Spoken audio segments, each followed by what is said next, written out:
Hey, what's going on, everybody? Thanks for joining us for another Church of True Christ Sunday ministry. We have a couple of interesting topics we're going to be breaking down today. But first, if you all would join us in the Our Father prayer, the direct Aramaic translation. So let's get ready. O birther, father, mother of the cosmos, you create all that moves in light. Focus your light within us, make it useful, as the rays of a beacon show the way. Unite our eye can to yours, so that we walk as kings and queens with every creature.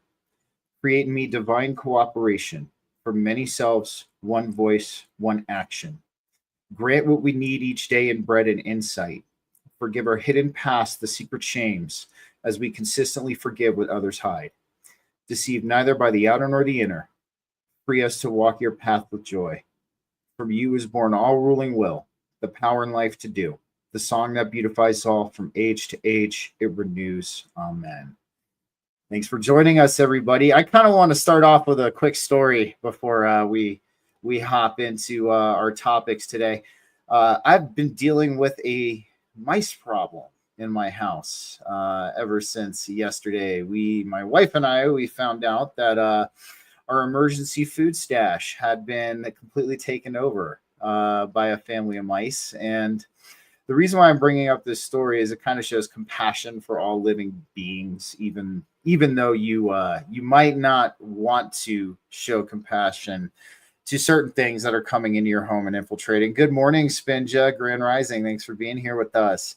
So my wife and I, we kind of teamed up yesterday, and we kind of gutted the whole room. We vacuumed, we cleaned, we sterilized, we salvaged what of the emergency food was left over. At least some of the good freeze-dried stuff was still good. And after we cleaned, we disinfected, and we ended up leaving some traps. But the kind of traps I left are mouse motels. So what a mouse motel is it catches the mouse, but it doesn't kill it.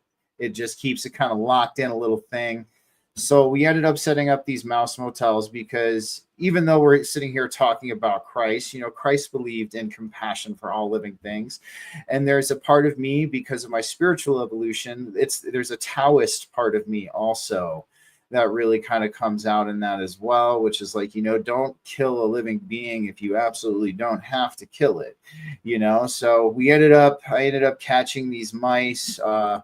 We've caught a few of them so far, and I've been letting them out across the street in the field or by our dumpsters where there's actually kind of like some food, that they can have and stay away from us. But that's kind of what I've been dealing with this weekend. And I know Diana's daughter had a birthday, so happy birthday to Diana's daughter. That's pretty cool. Oh, your mic. Of course. It's funny too, because when it's your first child, it's like extra special, especially she's 9. So it's like, and I don't want to be like narcissistic about it, but there's something about, this is my anniversary of becoming a mom because she's my first child. So it's like very interesting, because at that point, like life it doesn't matter how much you want a child, plan for a child, try for years for that child. The moment that child arrives, your entire life is changed. And it's funny because churches are filled with parents, because as soon as you have that little being, the soul is real. You can feel something in this little ball of flesh that like doesn't do much but sleep and poop all day. But like there's such a visceral connection that you just know the soul is real. You just feel a higher power in that day. So that's just very interesting, like on those days, to be like, wow, like how much did I up my life just with that moment right there? Absolutely. And that's even like a really good segue into the topic we're one of the topics we're going to talk about today. Healing ourselves opens us up to Christ. Now, what does that really mean? So this is something big, is like a lot of you who have watched my show and who have watched Diana's show on their own know how big we are about healing ourselves, because healing ourselves is what helps us open ourselves up to these further remembrances and these further realizations. And it opens us up to the aspect of being able to embody Christ and embody the divine on a deeper level. And, we look at the modern notion, or the modern Christian notion, that if you accept Christ, you will be healed. Absolutely, that does come into play. If you accept Christ into your heart, you will start the healing process. But the biggest thing that I would like to bring up to the table today is that you and Christ will work together on healing that stuff within you. And what this will do is this will allow you to embody the principles of Christ at a deeper level. It'll allow you to stay in alignment with these spiritual values on a deeper level. And this is one of the things I think gets most overlooked, not just on somebody who's pursuing their spiritual evolution, but if you look at a lot of the modern Christian crowd, they are very exoteric in their sense of when it comes to the teachings and the wisdom of Christ. So what is the difference between exoteric and esoteric? That's just something I want to dive into. Exoteric is on the outside of us.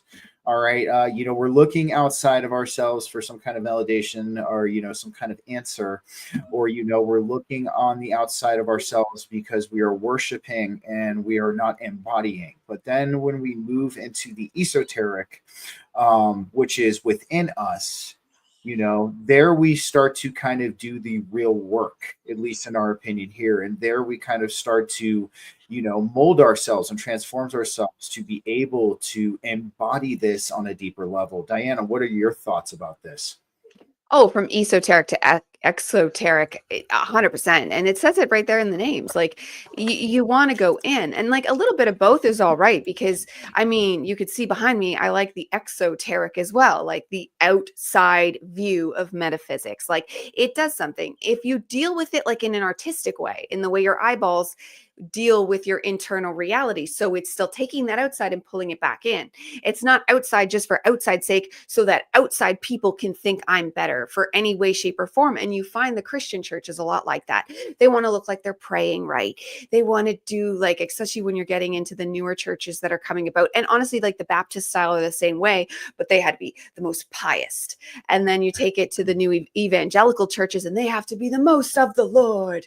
And they just like come alive. And that can have its place if it's in authenticity, especially like the evangelical way of doing things and like really embodying it if it's authentic. Because you could see some of them doing it authentically, but you could see some of them going like, oh, I want to look like what she's doing. She looks like she's got the Lord. And then this can go that way too. Like with this kind of stuff and tattoos and things like that. Like the tattoo I was about to get, I'm almost like, because it's not working out like with the people. I've tried multiple places and it's just weird. And I'm like, am I not supposed to get it? Do I just think I need to have it because I notice other spiritual people have a lot of tattoos and maybe I should have more tattoos because I do like art, but then I also know it's bad for your health. And then like, so the exoteric is where you're going to find more landmines, put it that way. Where is that authentic, or do I just want it to fit into a certain class? And then you have to go with the feedback loop to the internal. Is what's happening on the outside feeding me internally from a soul-led sovereign place? Or is it just boosting the ego because now other people are going to see me as a certain way? And that's where the exoteric becomes beneficial or not, because everything has its place. Where the internal, it could have a negative too. If you were too internal, too inside your own world, you would become like think monks in the forest, just oblivious to how the outside world actually operates. So the internal has to have balance as well. So the two are that feedback loop that just perpetuate. Oh, thank you. I'm just perpetuating this constant spiritual progression. So you do want both, but yeah, your modern religions and all that things, they're mostly, because the way they try to teach you internally is filled with lies as well. So it's like they claim they're trying to help your soul, but it's when it's so filled with lies and they won't explain it properly, and gatekeeping and all that, it really causes a lot. We're in the spiritual world, because you're in sovereign discernment, you can hopefully come across such landmines with sovereign discernment. I can just say that too many times, but because when you are, then you start to like feel things intuitively and dissolve them away, how the process goes, integration, upgrading, self-alchemy.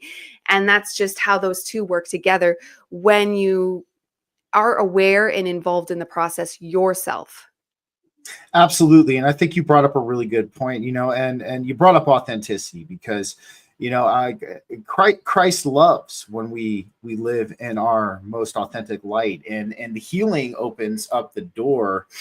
And hold on, we got something from Sam. We did have Canadian Spin just saying she's loving this, Diana. And then we have, hey guys, I think it comes down to knowing yourself and knowing your own truth. This becomes our compass for navigating the external. Absolutely. I couldn't agree more, Sam. But, you brought up authenticity, and Christ wants us to live in that authenticity. And I kind of want to do a breakdown real quick on, how we can maybe unintentionally stifle our authenticity.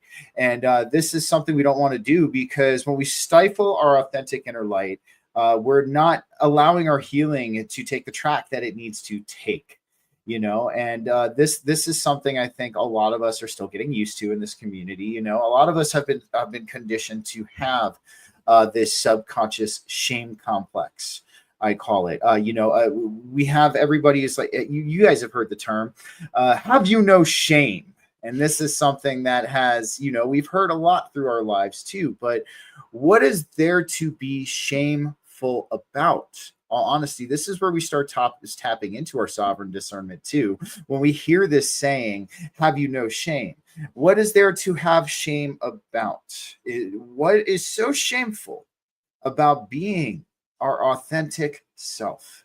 And that's something all of us should ask into question. You ask that question because, there's absolutely nothing shameful about it. This is something we're conditioned to think, because if we look at the parasite class of this society, they do not want us shining as our authentic self. They do not want that inner light coming out, because if it does, it becomes contagious. Everybody around you starts to, take on that inner light, starts to see that inner light within, and they start to cultivate their own inner light. You remember the song, This Little Light of Mine, I'm gonna let it shine, right? So this even applies to that.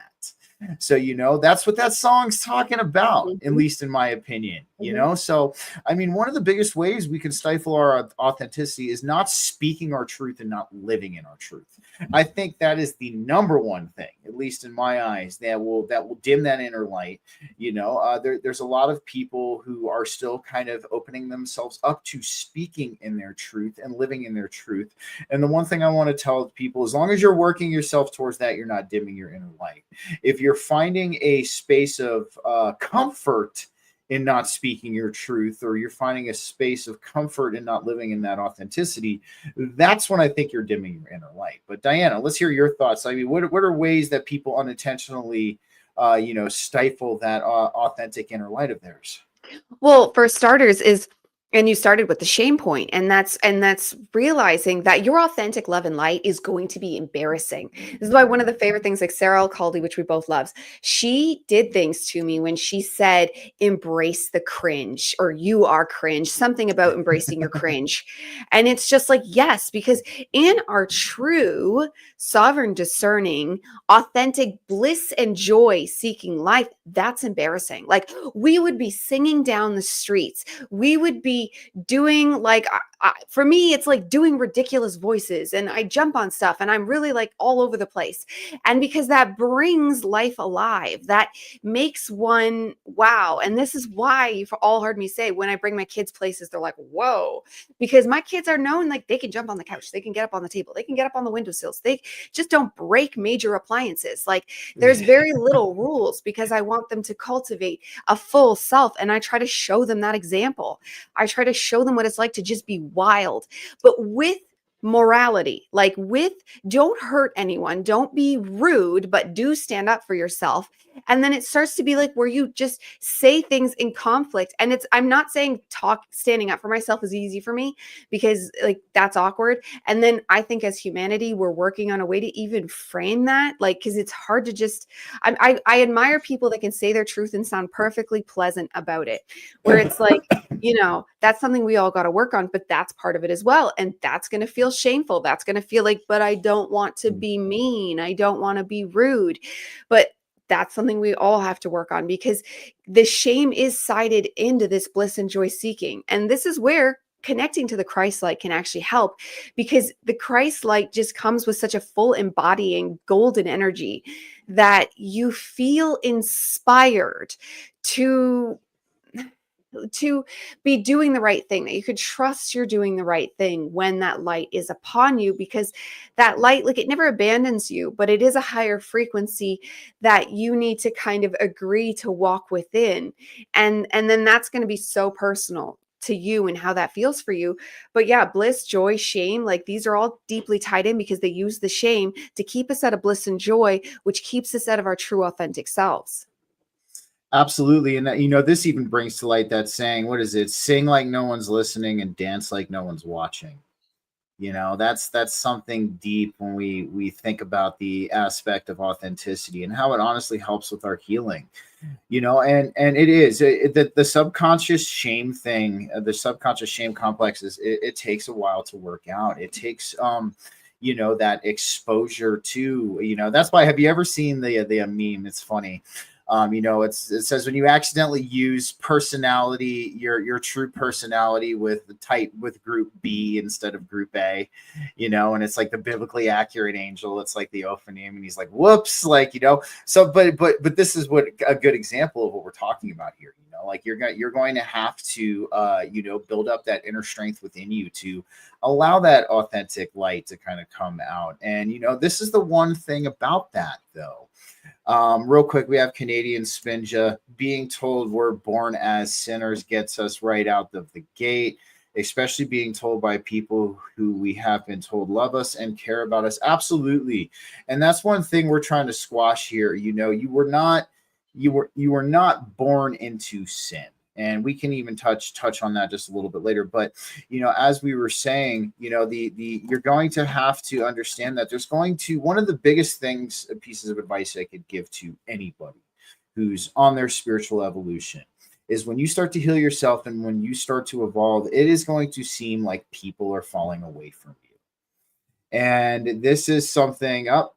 We have Don joining us. He's going to be sitting in with us today on the church. Welcome, Don. How's it going? Thanks for being here, man. Good. I'm literally still in my work gear, just like you. I'm living a 9 to 5 and trying to spread the word. So I got here as quick as I could. Sorry I'm late, but I was dealing with different kind of pews. Hell, man, no, no problem, man. Thanks for being here. But as we're saying, like, in our spiritual evolution and in our path of being in alignment with Christ, we're going to notice when we start to really get serious about this, heal ourselves, and walk that middle path, walk that straight and narrow path. People would seem, but let me tell you, it's one of the most rewarding. But you're going to notice people are going to start falling away from you. You're going to notice that it seems like you're losing people along the way as you continue forward.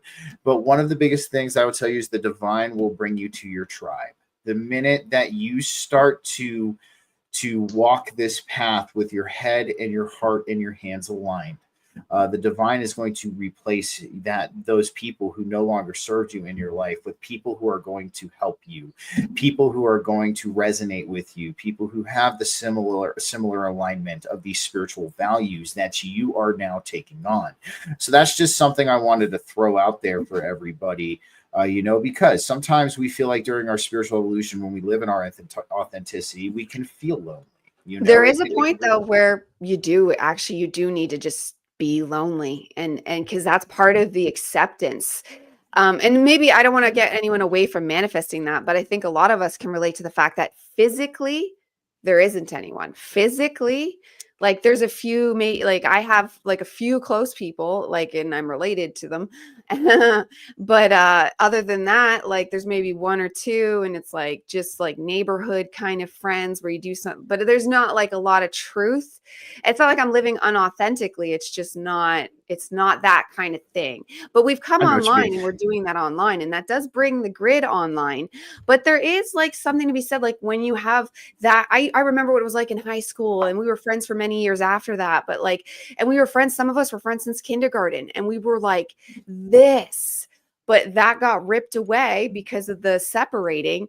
And you have to be okay with that. You have to like energetically, emotionally be prepared for that, because that does happen. Like your core people, your core physical people that could be like family or actually family to you might be ripped away. And that kind of, you have to just allow that. And you might spend years like, there's still nothing physically. There might never be anything physically. And I have to just like, and I don't want to manifest that, but there is a certain sense of allowing, because like I spend time trying to manifest that, like making groups, trying to get things going, just to like create, just not even for friends, because I have kids. I don't even care about that.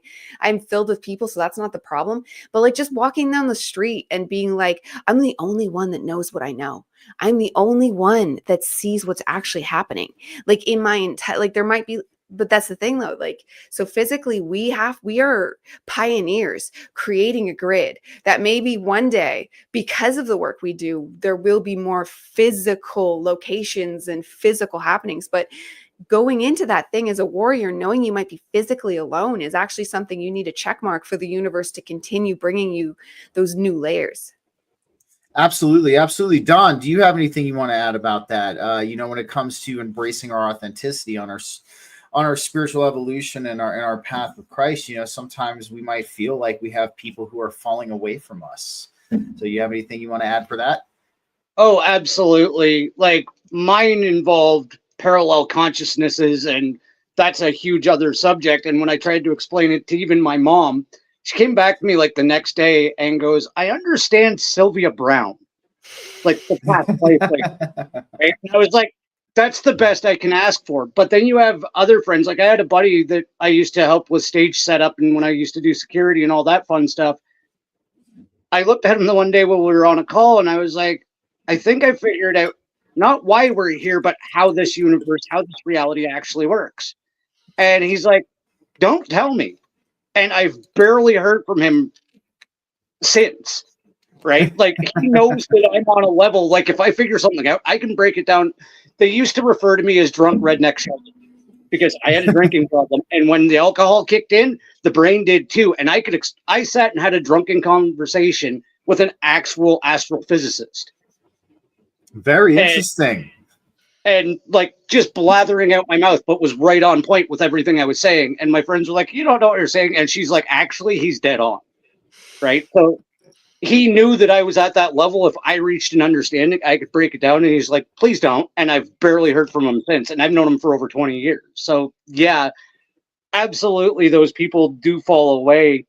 And to what Diana was saying, that sense of being in what we'll refer to as the 3D, like my job takes me there almost daily.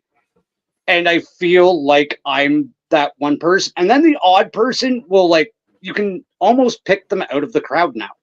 Like if you're in a crowd of people, you make eye contact or have a friendly glance even, and it's more engaging. It feels different now when I'm in society. I used to walk through society just as another blank person, nodding at people, maybe waving, and not really caring.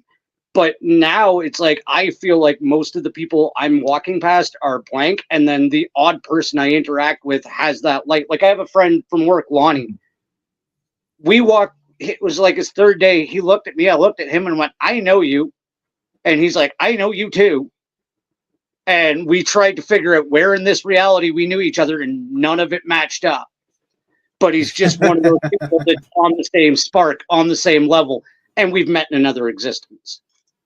And that even adds credence to what I'm saying, though. Like that, as I was saying just a little bit ago, you're going to notice a lot of these people who you might be comfortable and you might be familiar with are going to seem like they fall away and distance themselves from you. But in return, you are going to make these new authentic connections. You are going to have these new connections with people who are on the same wavelength as you, who are embodying the same principles and values that you do, who might even be somebody you sit and have these kinds of conversations with, an outlet of some kind. So that's what I mean. Well, you're a lot of the times we've talked about this in a past episode too. When we start to embark on this, it's going to seem almost in some ways uncomfortable, but we have to ask ourselves, were these people serving my highest purpose? Were these individuals contributing to that? Were they contributing to my growth, or were they contributing to my downfall? And that's something that's one of the biggest things of pieces of disillusionment I think we can have, on our spiritual evolution and our walk with Christ, is to see that there's going to be a lot of people out there who say they love you, who say they want the best for you, but they're going to hate what you're doing. They're going to hate your evolution, and they're going to secretly want to see you fail. And that's something we have to just, have an understanding of as we move forward. And it's going to have an effect on you, but understand the best thing that you can do in these situations is to have the mentality, as Christ said, forgive them, Father, for they know not what they do. There are going to be some people who, when they see your light and they see it growing, it's going to show them their darkness that's within them. And sometimes people don't want to address that darkness that's within them. They don't want to heal it. They are not either they don't want to face it, or they are not ready to face it. So that's something you just have to keep in your awareness when you move forward in your growth, in your spiritual evolution, your walk with Christ, that there's going to be some people who your light, it makes them afraid. And if you walk forward with that understanding, I promise you it's still going to affect you, because like I said, there's going to be people, they're going to be your loved ones, they're your family members, but you're going to walk forward with that understanding to where it doesn't take the toll on you. It's not going to hurt you. So anything you want to add, Diana? Yeah, absolutely. Because you can make that less personal too, because everything you said is true and it goes deeper. Like when you actually want to think about it, like quantumly, to the actual layers of the universe, they are in a different paradigm. That's what expansion and self-alchemy and all that does, is it's taking you to a widening paradigm. So, and then where their paradigm is like far away for you now, but you can kind of resonate with theirs because you used to be there. So it allows you to see them in most cases, but it does not allow them to see you, because they are stuck in a lower paradigm. And that's not to judge or anything. It's just where they are.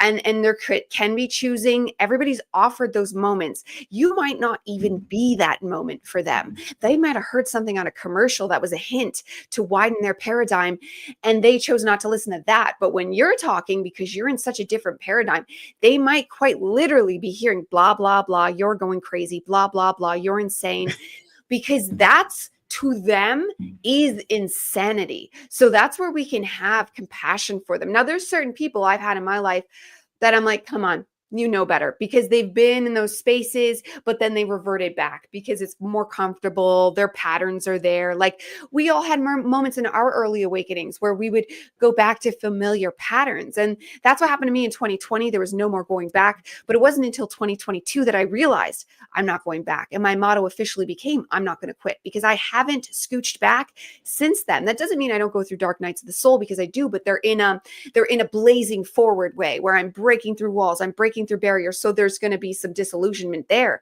but I don't go back anymore. Before that, what I call there's my negative and positive awakening. I would have moments where I would meditate for months and pray and do all the things right. But then I'd go back to being, but I want to get drunk this weekend, and go do that and fall back into old patterns and blaming and shaming. And so talk about them. I just wanted to give a shout out to Frankie Fearless being in the audience. Frank, she's the newest member of FKN. So yeah, just wanted to throw that out there, but no, we feel you, man. We've all dealt with that. So I just wanted to say thanks, Frank, for being here, man. Go ahead, Diana. What were you saying? Well, that's just about it. Like they're in a different paradigm, and they're in varied paradigms. So person A and person B that aren't lining up with you, they're not even necessarily in the same paradigm. This is how layered we are. Like each of us in our own way, our own paradigm, but we can have overlapping matrices. Like, we are so energetically complicated, but that only increases the more we awaken. This is why life doesn't necessarily get easier as you enlighten. You hope it is, and that's why you do it. It gets more purpose, though, is what it gets. It gets more Christ-light, is what it gets.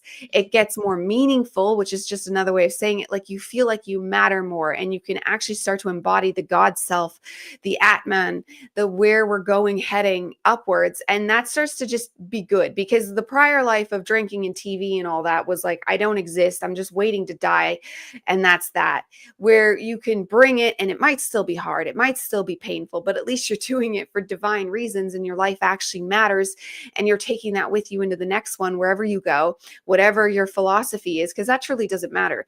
What you really need to focus on is the sovereign discerning self of now, to widen your paradigm. But that's why the ones that don't change, or they go to a different one, like, that's where these things fall away. Absolutely. Real quick, Don, before we hop to you, we got Spinja.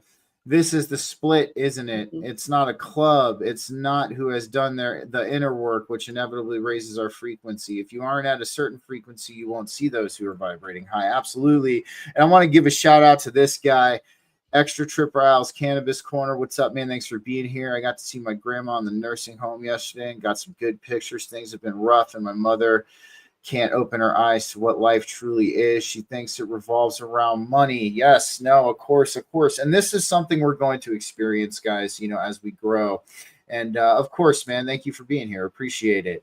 So, Don, do you have anything you want to add to that? Yeah, first off, good to see you again, Trip. I've actually had him on another show that I did previously. Good friend. Awesome to see you. Nice. Oh, yeah.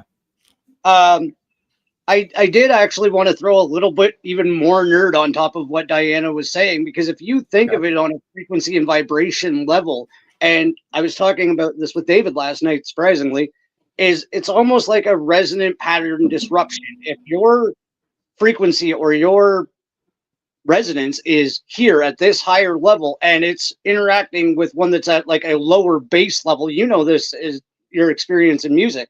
They don't interact well. You can't have a higher vibrational frequency and a low density. There's a wave disruption pattern that happens, and it causes agitation in the other wave, right? And even to the Spinja and I joke around, we call it energetically crop dusting, because she can seem to piss off her coworkers that she doesn't even work with, right? It's just she goes in so happy, so high vibration that they're still attacking her, even though they're not in each other's physical presence. You leave an emitted frequency. You emit frequency everywhere you go, and some people it's going to gel with, and some people it's not.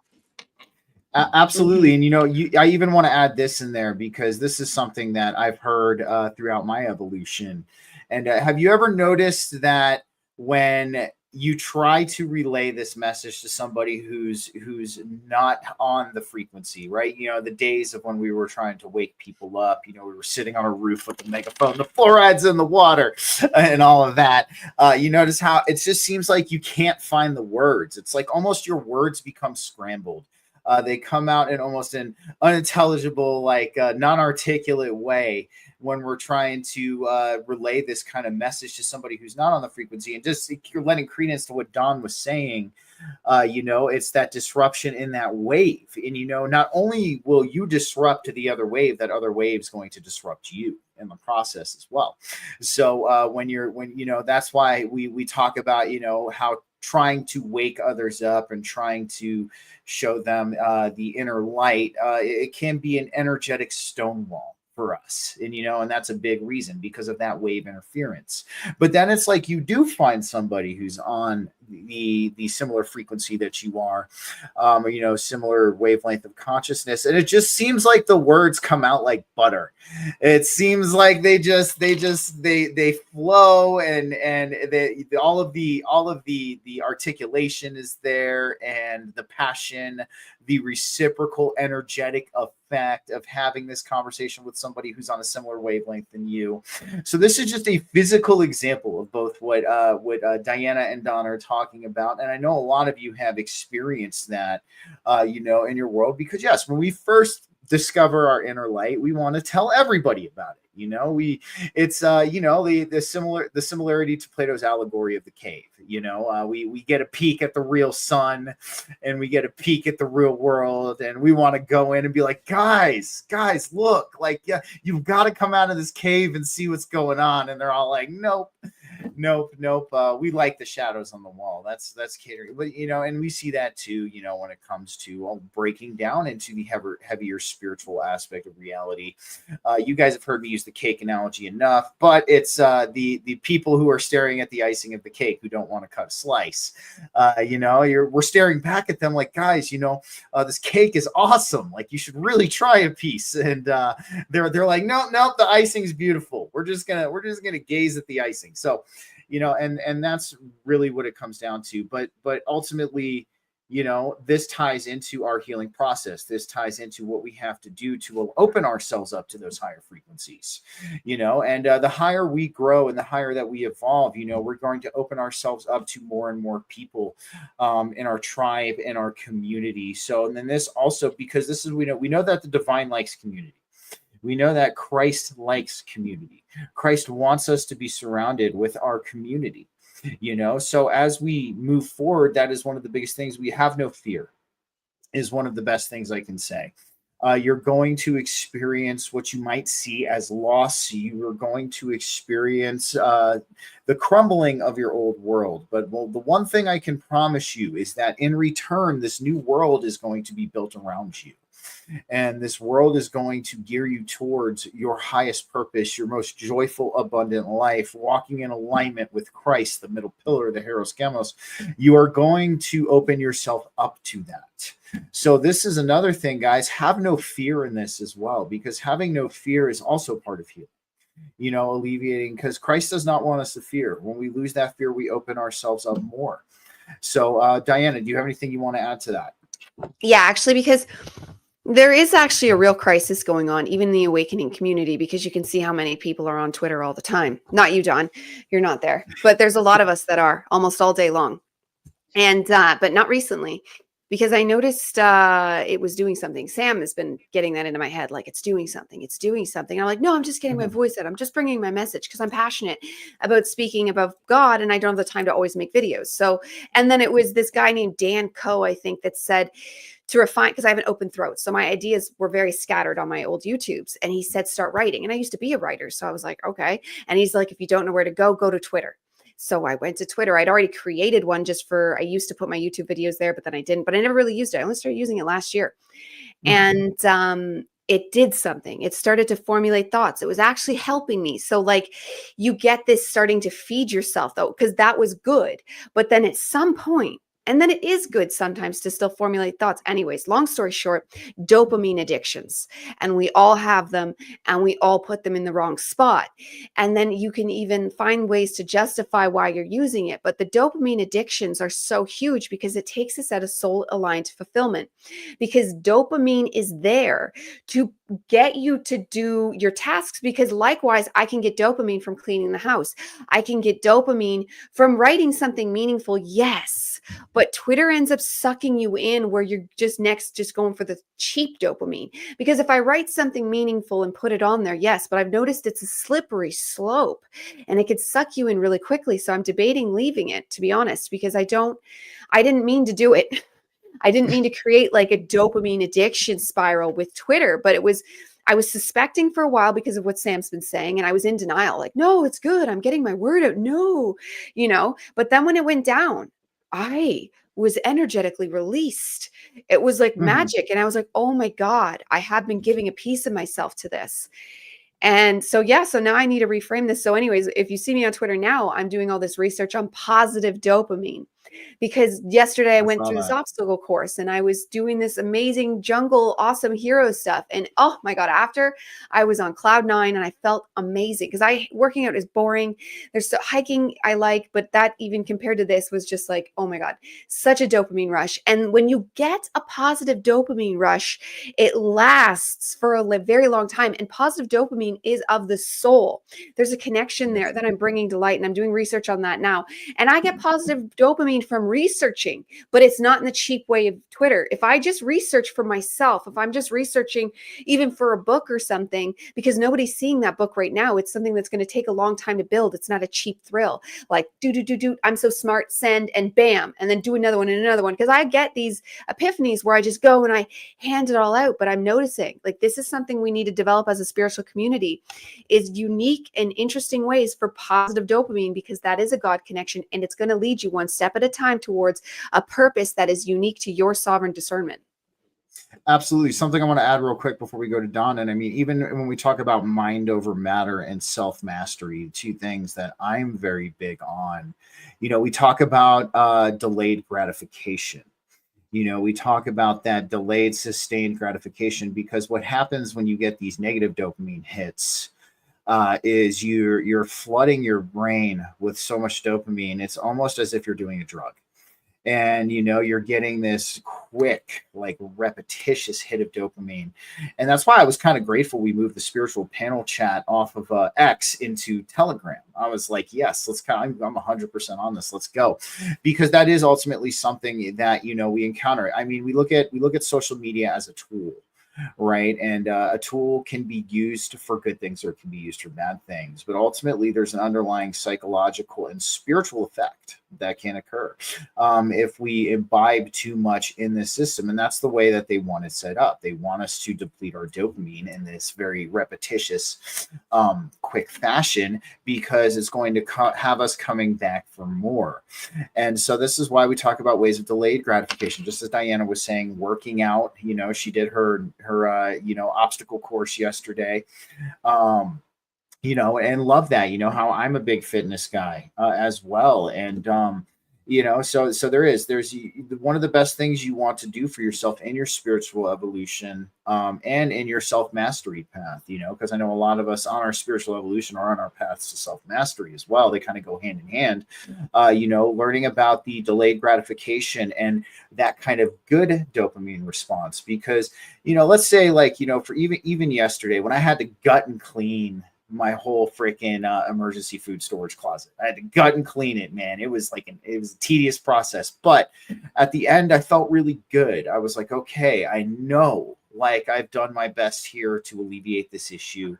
And that feeling good lasted for the rest of the day. It's like when you have these quick, cheap dopamine hits and your body is getting used to that fast response.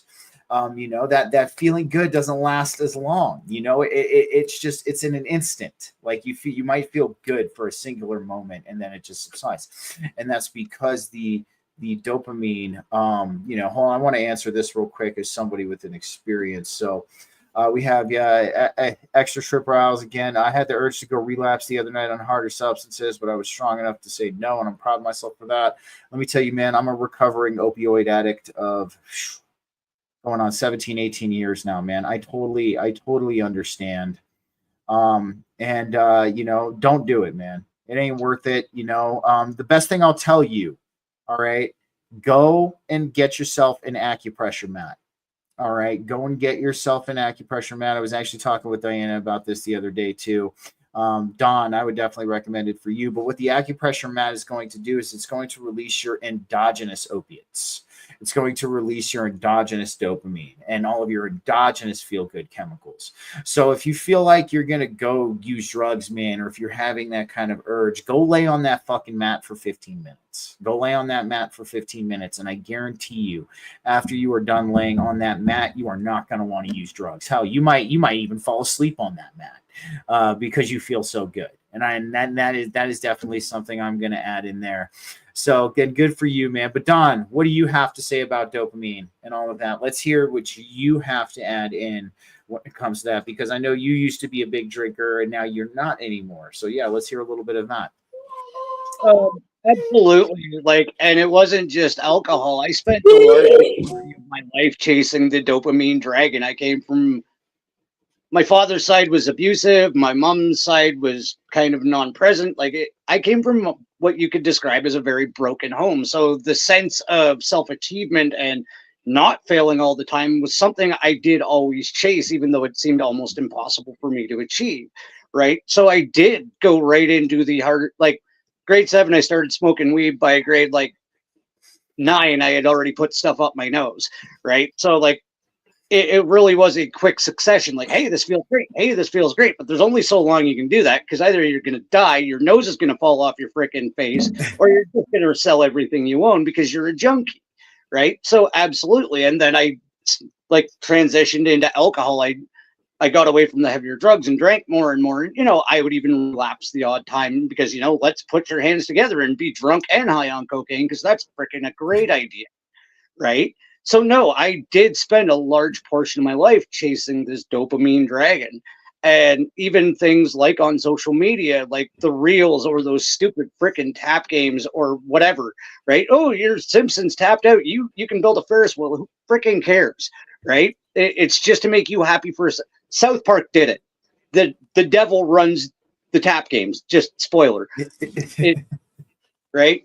And it's the Canadian devil. God damn it. Beelzebub, Beelzebub or whatever. Yes. They did a whole episode on dopamine addiction, and it's actually very prevalent to what we're talking about. But at this stage of my remembering, awareness, awakening, whatever you want to call it, it's actually the shows, the conversations, and it is a sustained dopamine hit, like a delayed dopamine hit, because like after a show I get off and it feels great. I'm like smiling and it's almost euphoric for about an hour, just laying there going, we just did a good thing. I hope, and then I'll get a comment. Absolutely. And it's like, absolutely. Oh my, it worked. Somebody got it. Or, you know, I'll be on and like somebody will be like blowing up the chat as we're saying it. It's like, they're getting it. That's the happy I need now. Is I know I'm helping. That's my new dopamine dragon, and I will ride that bugger as long as I could, because I don't mind the high, right? Absolutely. Because this is my new medication. I completely and of course, you know, both of us resonate with that, because you know, because when we're having these conversations, man, you know, and we're hanging out and we're vibing off of each other's energy. We're living in our purest authenticity, man. I think all three of us can say that when we hop on camera, we are ourselves in our most authentic way. And especially when we're, you know, the passion that we have behind what we're doing and delivering this message to people and helping people how to heal and all that. We have real quick, I want to say you are very welcome, Extra Trip Riles. I'm much no problem at all, man. And then we have Spinja coming in. It's so fun to watch. He is still so bashful, so freaking adorable. But it is, you know, because that's why, and that's where that sustained dopamine comes from, is because, you know, we're putting in this work. You know, we're delivering this message, we're helping people heal, and that's the currency for us in this. You know, we're opening up the doors for people to have that deeper understanding within themselves, so that they can succeed, that they can. Frankie, thank you, man. I appreciate it, dude. You need to hop on here one weekend for sure. If you're maybe down next weekend, we'll chat. But exactly. So I mean, this is what it's all about, guys, especially when it comes to our healing. That delayed gratification, learning that, you know, sustained dopamine, that natural, that positive dopamine is ultimately what's going to help you grow. And it's going to show you the discipline too. And that's something also I kind of want to bring into this a little bit, because you know, there's a lot of people in our conscious collective who are, you know, doing a lot of the right things, but you know, the discipline factor of this also kind of still falls short. I don't think you need discipline, and I know this is why we're the yin and the yang, but I don't think you need discipline so much as conviction, and there's like a slight difference there, because like discipline to me, it's like how you do your workouts, but that's great because you're the yang and that works for your energy. But then there's so many people, because I used to be one of those people that. Oh, geez. Damn, she was on. Hold on, we'll hold space for her until she unfreezes. Yeah. Because no, she was going to play. Yeah. No. And this is why I like our dynamic. Okay, you unfroze. You're good. So you were talking about how I'm very yang in it, but you were talking Yes. about the conviction. Yeah. Exactly. And so I don't know where I cut off, but like how I used to think I wouldn't get to be as top level spiritual because I don't have discipline and I don't want discipline. Because anytime I try to do it, I'm telling you, I can feel this in the top of my soul. It's like, no, it wants to do Okay. whatever. It doesn't want to think about it. Like when someone says, "What are you doing tomorrow?" I'm like, I don't know. And I don't want to know. I'll think about it then.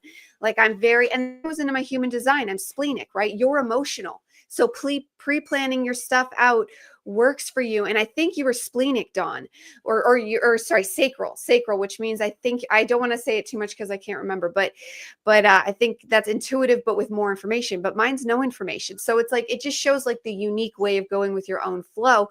But why conviction is because like you state, no, I want the highest path though. So that just means like there's no permanent discipline, but with every moment when things come your way, to have ice cream, to not, to eat the French fries, to not, to go on Twitter, to not, to do drugs, to not, to drink, to not, like all these things, you don't need to have a rigid routine to just use a sovereign discernment and go, no. And then likewise, like there's days where I don't want to do the shows and stuff, my own or group or whatever, but I've made that a conviction to stick to it because when we do it, I feel better after. Like it's true. Like we do create this. And part of my dopamine research was soul-led community is a positive dopamine source. So I thought that was deeply fascinating considering a lot of us, like even Karen, I think Kirsten's mentioned it, like all of us have talked about wanting to create a community, like a physical community for such a thing. And we're doing that online. So we're getting there because that is a source of positive dopamine. So we have that. And then there's all these other different variables, but I could see because it's community, that being one way that would work for probably most people. One thing I'm going to say though, real quick, is it's like it's very interesting, because I agree with you. I agree 100% with what you're saying, but it's also like another person's discipline is another person's conviction. That's definitely where I'm getting at with that. But no, you're absolutely right. Conviction is a really good way to put to do it as to phrase it as well. I guess no, you're right. That is the yin and the yang aspect of us. I think I get that a little bit from my Vedic Aries side, the militant, the and Taurus is like that too, which is funny. So. But my rising is Taurus, which does help balance to a point, but I got that selenium in Sagittarius, and like the Sagittarius, you don't want to be told what to do even by themselves. Well, that's I get no, totally. And I guess so what I will rephrase that before we hop to Dawn. It's your discipline or your conviction, whichever you choose to go with on there. Dawn, what are your thoughts on discipline and conviction when it comes to this as well? Absolutely. I think I'm kind of right in the middle because I try my best to live these straight and narrow disciplined lives, but there's the odd time, I was joking on our chat yesterday about the breakfast donuts. I know that it's terrible for my body. I know that's not right for my vessel. I know there's nights that Spinja and I'll sit down with a spoon and a tub of ice cream and just not give That's why I said those. Yep. Right. I really am in that middle of the road thing because it's like, yes, I know I'm going to do this. And like, I've got abs. I'm pushing 50 and my abs just came out of nowhere because of the changes I've made. I'm like, I'm doing great things, but holy crap, ice cream's good. So it really is that middle of the road where I am.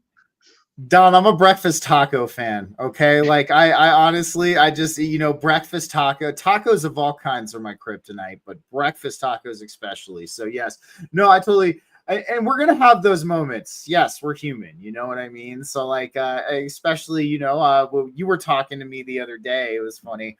You hit me up with a message and you were like, man, I got a junk food hangover, because I had all this junk.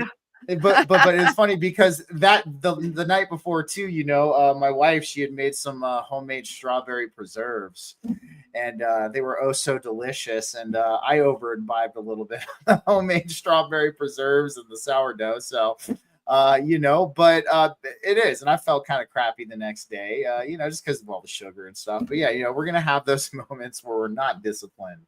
But, I guess the best thing we can do in those, at least in my eyes, is, yes, we are here to learn and we're here to work, but we are also here to enjoy. We are. Well, yeah, because just to interject, because this is, and then because it matters deeply. What I'm finding in my research is dopamine is an energy source. It's a fuel source. We actually need it. We require it. So our constant search for it in all these things is natural. That's good. And that's why we want to start developing, because I think development is in order here, not just discipline and conviction. There is an element of development that needs to be involved with just society, less work, more institutions, like more wild obstacle courses or whatever the thing might be, more juice bars where you can go and socially hang out and literally, or cannabis, like, because they have cannabis drinks, create social environments for those. Cannabis is sold behind closed doors, but meanwhile you can go to a bar and drink, and that's where you used to have the fun with the friends, was at a bar, right? Or that's where I did. But now it's like, where do you even go to have fun with friends? We go to these kids' places. This is how we find all these interesting things. But that's like, we want adult versions of that too. And there's teenage versions and stuff like that. But we need to grow bigger avenues for dopamine because it's a fuel source.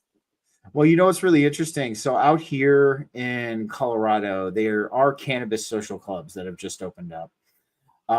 So it's like, yes, you pay a certain flat amount, you go in, you get like a little booth in the room or in the place, and they have a certain selection of cannabis that you can pick from, you can partake in, and things like that. Also, the other thing too that they have out here a lot of are the kava bars, and it's a better alternative to alcohol. So for those of you who don't know what kava is, it's a root. Actually, it's in the pepper family. The bush is in the pepper family. But it's a root, and what they do is they break up the root and they agitate the root in either a tea or when I've made it, I've used a fatty juice like a coconut milk or something with a lot of fat, because a lot of the alkaloids in there are fat soluble. But you can make it into a tea with water too. And a lot of people have been dropping alcohol and kind of going for this out here in Colorado. So, I mean, do I think it's a better alternative? Yes. Although, when it comes to me and my past and my recovery, I think replacing one thing with another, but I get that some people, need that step down. They need that stair step. They can't just freaking, go cold turkey right off the bat. But I agree with you, Diana. There's also, there's a lack of places in our society, especially for people our age, adults, that have healthy releases of dopamine, and that's why most of the time, you go out, you do something like zip lining, or you go out and maybe you ride like a mountain coaster. Because out here we have, in Estes Park, we have a mountain coaster. And it's really cool because like you can control the speed on it, and they take you up. You're in like a little single cart just by yourself, and they take you up and drop down. You can go pretty fast. It's pretty awesome. But again, these are kind of cool things that are starting to showcase themselves now for like adults, to have that positive dopamine release. Because I know a lot of us who have struggled with addiction, we get to a point where like the only kind of fun that we want to have is good, clean fun. You know what I mean? Like we want to get high off our natural adrenaline. We want to get high off of our natural dopamine. We don't want to sit in a bar, and we don't want to drink anymore, Or be stuck on Twitter now. and be stuck on Twitter. Exactly. So there are things starting to come, and I think that comes with we have, and that's one of the things I think that's going to assist in our collective healing that we have going right now. And I know you both have maybe noticed this, is we've gotten kind of this push as a collective towards a more physically healthy, mentally healthy state of being and state of mind. It's just it's become a push. We kind of see it everywhere, and like, I mean, even an example, new things are coming out of the woodwork. Like I said, I found out that, the lubricating strips in my razors had endocrine disruptors in them. So I ripped all of the lubricating strips off of my razors because I was like, absolutely no. Yeah, we're now being pushed to a more healthier mind state, a more healthier state of mind. And I think that's going to facilitate the openings of these newer places that are kind of for adults to have good, clean fun. Yeah. 100%. 100%. I'm gonna sign off here, and then I'll throw it to Dawn, because I didn't mean to jump in, but I'm gonna have to go. I just want to say this is a very powerful subject for those wanting like to advance and spiritualize. So you should dive deeper down this rabbit hole, because I'm just beginning, even though I've heard about it a lot, but it's bigger than we realize, the dopamine thing, because it's a fuel source and we need it. I once went back in my early mid-20s, spent over $100 back when that meant a lot more in Canada on Smurf berries and Simpsons money for the app you were mentioning earlier. I was one of them, sucked into those apps. We'd build them a Smurf houses, and then my Simpsons, I think, was before that. And yeah, like it's just our phones. And I know people are into online gambling, even the way they trick you into online, what's it called? When you investments, and then you have a broker, but it's an app and you win pennies, and people are like putting tons of money into it, and it's nothing. It's not real investment. They're being tricked. And there's all these things coming out that get us on this. So there's lots of people now that are drug addicts and they don't realize it. And they're letting their essence and their soul, I bet somebody's looshing it. Like, I bet that's loosh. They're looshing their stuff out because you feel drained after, you feel gross. Where positive dopamine from obstacle courses or community service or whatever the deep positive meaning is, it'll be of service to like the deepest self or someone else. That lasts. You wake up the next day feeling better. Your whole life is like the actual frequency is tuned up, versus the other way, which comes quicker and easier, but it's tuning you down. So like there's a stark difference here that we need to start working towards the positive. And you can see there's a narrative trying to get us on the lower end, which, as there is with anything, so no shock there, but it's just yet another layer that we're like realizing at a deeper depth of how much it's actually seeded into us and how we actually do need dopamine, because they use that as shame too. You don't need, shame. If you want dopamine, that's a shame. You're shame. No, it's a fuel source. So yes, positive dopamine. Thank you, everybody. And I'm just going to close my camera and you can take me out so that anyone watching from my channel can finish it out. But good luck on the rest of the show, guys. Bye for now. Thanks, Diana. Have a good day. Yes, you too. So I'm laughing because I wanted to laugh real quick because do you remember, speaking of that, so do you remember the Terrence and Phillip freemium game that they had where they were turning it into the addiction? So yeah, but what did you want to say, my friend? Go right ahead. I don't know if she can still hear me, but Diana's going to be on my show on Friday, I think, and absolutely want to get deeper into that dopamine, because she was absolutely on fire, and I don't think that of what she was saying is nearly done, because she had a lot more to share. So Diana, if you can hear me, I absolutely want to dig into that on Friday. As far as the food goes, mine was weird biologically. Like, my body just started rejecting things. Like, I would go to my restaurant and, have my bacon burger and fries. Well, 20 minutes later, I'm doubled over on the bed and I'm like, what the hell? This is terrible. And then next time I just had a hamburger, well, it was the French fries because they were cooked in something, right, that didn't agree with my body, right? I literally just had to start getting a nope list when it came to food. It's like, nope, can't have that from there. Nope, can't have that from there. Nope, can't have. And like, my body flat out told me, look, change. Well, those of you that know, I almost died in November from gallbladder leakage causing peritonitis, which caused a heart issue, blah, blah, blah, blah. My body, once I healed from that, just went, look, sucker, we're changing this, we're changing this, we're changing this, and we're changing this, and I don't give a damn if you like it. So I know what I'm eating is a lot better frequency than where I was, and I know there's still room for improvement. But yes, what you eat and what you put into yourself absolutely affects everything about your spiritual journey. Absolutely, 100%. And yes, that's something that we will have. So Diana said she is listening, and that's awesome to explore more. She said it in the private chat. I just wanted to let you know. So, but exactly, because you're going to notice this when you start on your spiritual evolution and you start, cultivating that divine light within you, you're going to start rejecting a lot of these poisonous foods of the matrix. And that's what's going to start happening. It is because you've cultivated that bridge, that divine bridge in you. And anything that's going to harm that or take away from that, you're going to experience almost a reaction from. I think that, like you were saying, seed oils, like seed oils definitely mess me up. And it's also, I mean, since we're talking about dopamine, let's talk about the dopamine effect from enriched carbohydrates, from quick carbohydrates like sugars and things like that. Because, when we look at sugar, it acts more addictive than cocaine in the brain. And it has a very similar response in the brain that cocaine does as well. So, I mean, we look at these enriched, refined carbohydrates too. They're pretty much just a sugar, exactly, Raquel. Let food be thy medicine. Awesome. And no, 100%. So, and I mean, that's why you see this I mean, very rarely in our society do you see healthy foods be promoted. I mean, you might see the pseudo healthy foods promoted, like the Special K protein cereal, which we know is not healthy for you at all.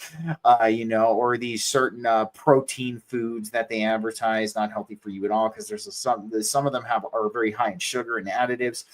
So, but you don't ever see truly healthy food being advertised. You see McDonald's, you see KFC, you see pizza, you see all of this stuff being advertised. And that's another way that they get you with the dopamine, the quick dopamine response, because you're going to eat that food. It's going to taste good. It's going to give you that quick dopamine hit.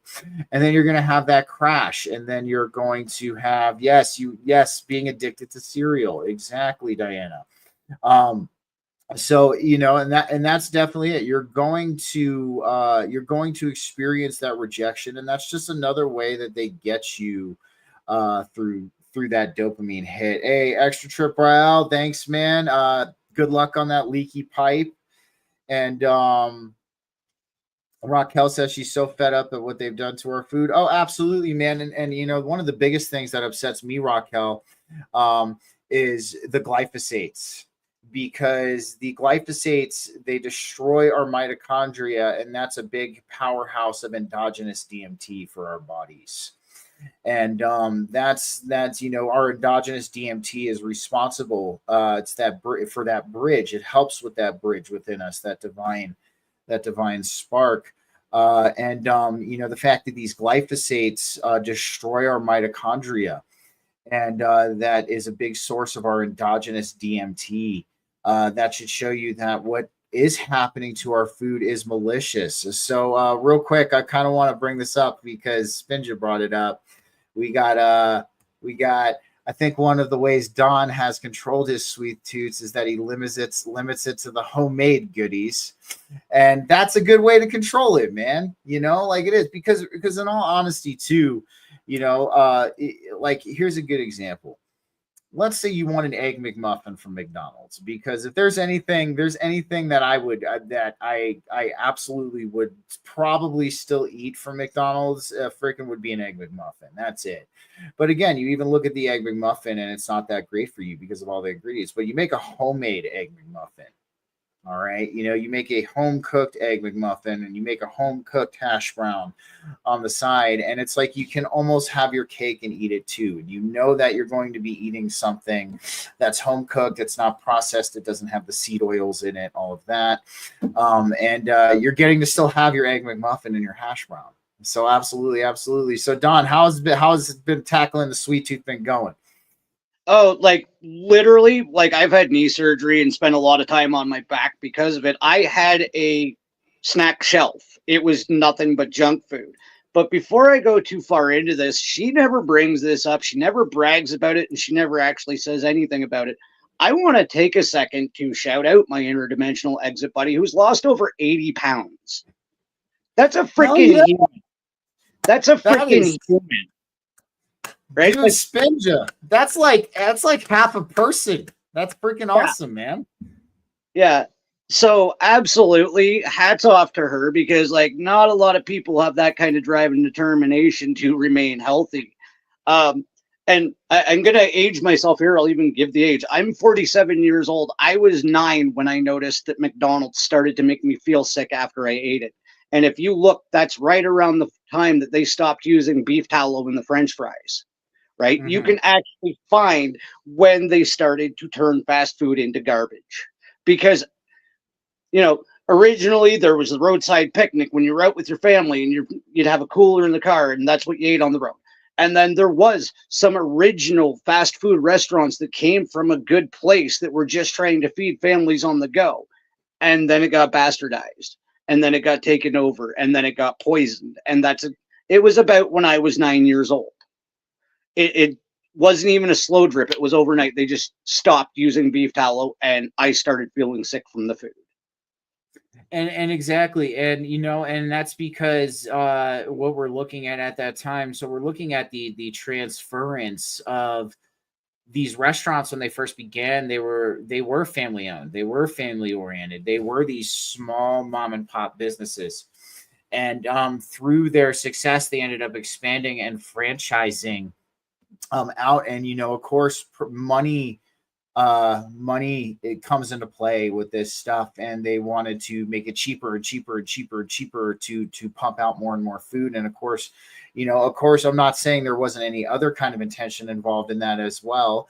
We do see the revolving door between our food and the pharmaceutical industry. There's that revolving door. That's why there's all of this shit in the food, all of this garbage that we don't need, these additives, these seed oils, because it opens the door up to this chronic illness that will occur due to the food in this country. And that's one of the biggest things. I was talking with somebody I worked with the other day, and he talked about how he went over to Italy, and he was telling me the difference. He's like, man, I'd go over to Italy and I'd eat the pizza over there, and I would crush a whole freaking pizza. And he goes, I wouldn't feel like crap. I wouldn't feel bloated. I wouldn't feel like brain fog or anything along those lines. He goes, but if I were to crush a whole pizza here in the United States, I would feel like shit. I would feel like absolute crap.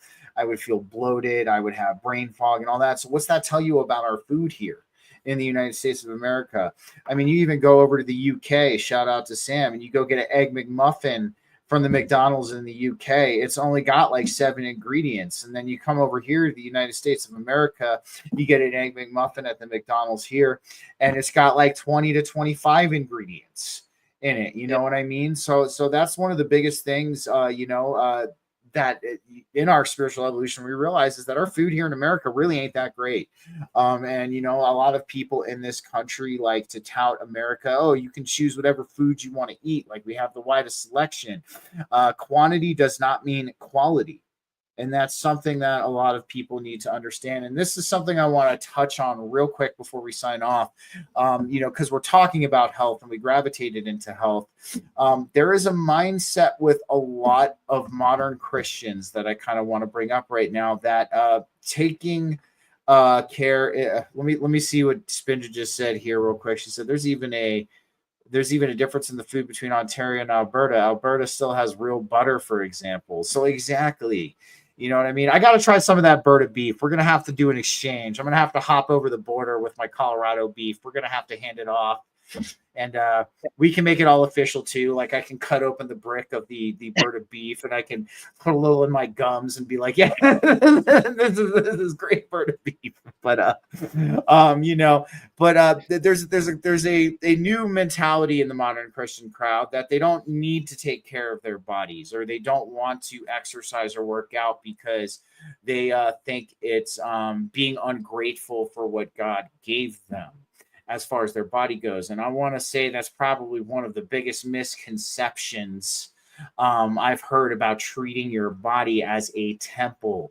All right. If your body is the seat of the soul, okay, and this is where, you are experiencing this existence from, why wouldn't you want to treat your body like a temple? Why wouldn't you want it in a positively healthful state? And so this is something I kind of want to bring to the table to squash, because there's a couple of, Christian podcasters who are like, I used to work out, but I don't work out anymore because I don't want to be ungrateful for what God gave me, or, the body that God gave me. But here's the thing, God gave you this body. Take care of it. You know what I mean? Take care of it. I can maybe understand why you don't want to work out for vanity purposes. Okay. And I can totally maybe understand that in your mentality. But when it comes to overall health and what exercise and eating well does for your body. And it helps you, I would even say it helps you let the light of Christ in more, because if you're keeping your body in a positive state of health, and you're eliminating all of these toxins from inside of your body that can be of detriment to your divine bridge, can be of detriment to that spark within you, might cloud it up, might fog it up. So that's one of the things I wanted to bring up before we sign off today, is that a lot of you modern Christians out there, all right, exercise for health, not for vanity. Okay. Don't just put down the weights for any reason, thinking, or just don't stop running or walking because you feel like you're being ungrateful towards what God gave you. No, you taking care of yourself is showing the utmost gratefulness to what God gave you. Okay, you disregarding your physical health and not taking care of yourself because you think it's a vanity is in some ways being ungrateful to the vessel that you've been given to live this life in. Don, you got anything else you want to add before we sign off? If I would add anything to that, it would be just an analogy that just popped into my head. If you look at your vessel as basically a vacant lot, you can choose not to mow the lawn. Like, great, okay, don't do the grooming, but are you going to put a pile of trash there instead? Right? When you're making these choices, exactly what you're saying, like the complete, oh, well, I'm just living this experience. I'm doing what I'm supposed. If you're filling your lot with garbage, it's still going to be a dump at the end of the day, right? You still have to maintain it somewhat, right? Exactly, I get it. Exactly. Don't go do 2-a-days. Don't run 15 miles. That's great, but keep yourself healthy enough to sustain the life that we're supposed to be living. Absolutely, absolutely, man. Well, guys, I want to join you for another Sunday ministry of Church of True Christ. We had to have Diana sign off. Don, if you can hang out for just a couple minutes after we finish. We will be back next Sunday. We will be breaking down some other aspects when it comes to our healing and accepting Christ into our lives. And we'll probably be dishing some destruction of the dogma ourselves as well. So, because, the divine in Christ don't do dogma, only man does. So other than that, Don, thanks for joining us today on Church of True Christ. Everybody have a happy Sunday. I have some exploration I have to go do. And we'll maybe touch base on that next week. So everybody have a great day. Have a happy Sunday. You know what I say. Stay safe, stay free, and most importantly, stay sovereign. Always, guys. Have a good one.